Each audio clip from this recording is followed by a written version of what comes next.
Comedy Pilot presents.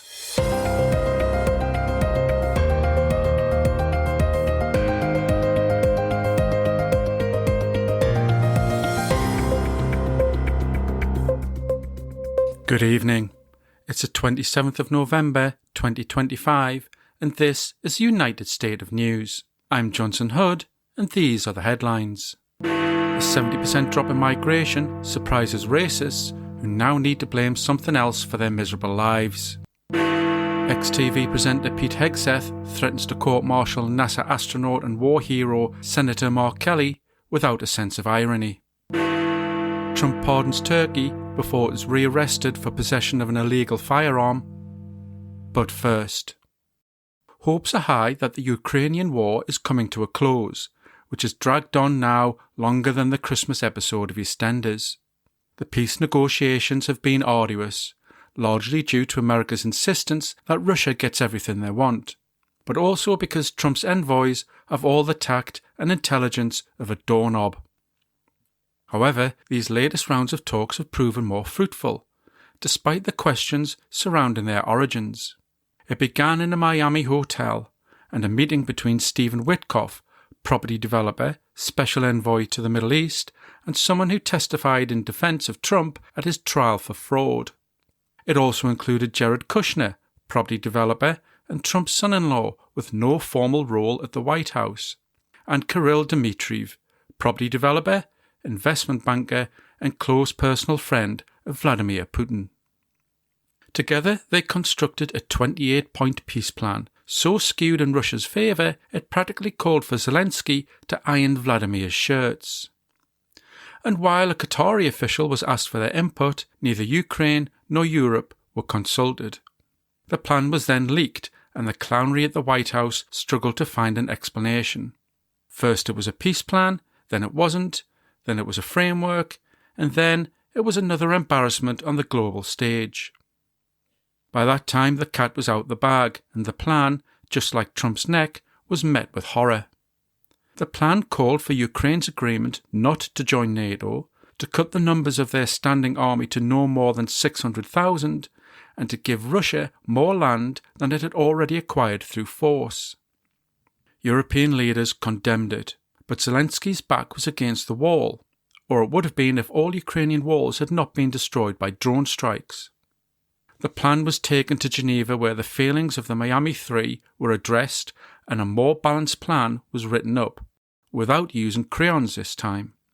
It seems likely Zelensky will agree to the second plan, but Russia feels more standoffish, suggesting that if they don't get what they originally wanted, they'll take the ball and go home, which will probably suit Ukraine down to the ground. And now we go live to our roving reporter Billy Beans, who once went to a cockfight and was disappointed to find they were using chickens. What have you got for us, Billy? Rachel Reeves, Chancellor of the Exchequer, delivered the UK budget this week, like an Uber Eats driver who had once run over someone's dog and was now on their last chance. The UK's GDP rose by only 0.1% in the third quarter of 2025, the type of growth rate usually associated with a toenail, and not what you promised when first taking office. There were high expectations for this budget.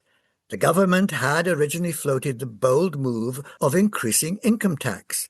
But, as ever, like Taco Trump, Keir always chickens out. The government saw the public's due reaction and cackled itself. Instead, they introduced a number of new taxes, including a milkshake tax on milk-based products, reducing the rate to which they bring all the boys to the yard. And there was a new gambling tax, but only for those who place their bets online. And it's not thought to affect the kind of gamble an antique dealer takes every time they Google big jugs. In addition, money was raised by reducing tax-free savings from £20,000 to £12,000. But this is unlikely to affect those of us who equate savings to how many cans of beans we have in the cupboard. Rachel outlined all the pretty things this new money would buy, including a scrap of the two-child benefit system And she concluded with the claim the budget would drop inflation by 0.4% next year. But given their many missteps, the public's expectation of the Labour government has dropped far lower than this. And if this goes wrong, you can expect Rachel at your door with a misdelivered order of Kung Pao beef. Good reporting. Now we join Virginia Cluckbucket for another instalment of her series examining American culture, called Toilet World.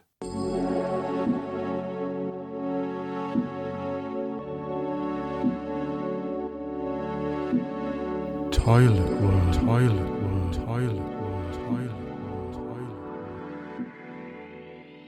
There are as many right-wing conspiracy addled nut jobs on the internet as there are measles spots on an unvaccinated child, but some have platforms that reach millions.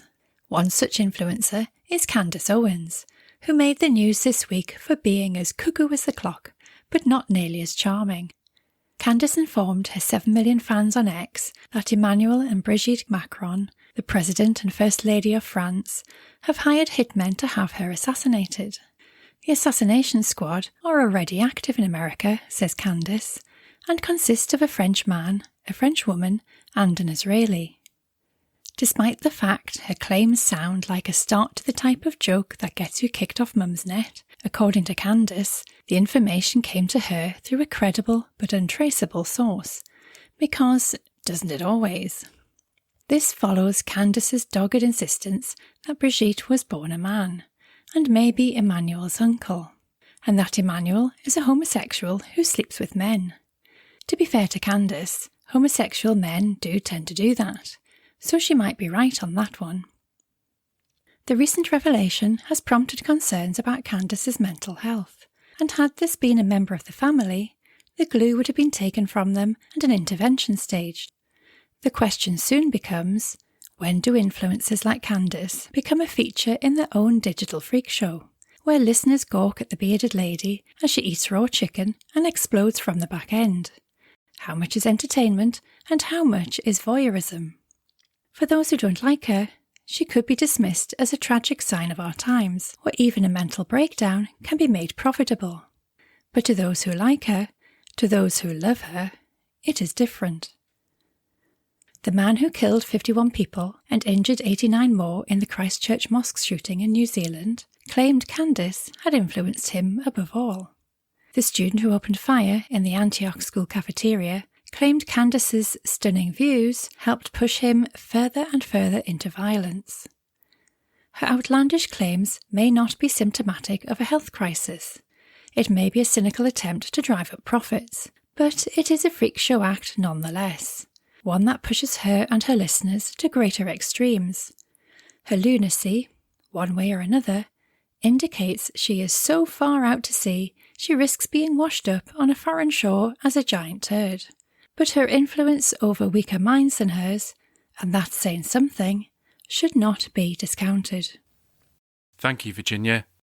And that has been the United State of News. I've been Johnson Hood. Good luck.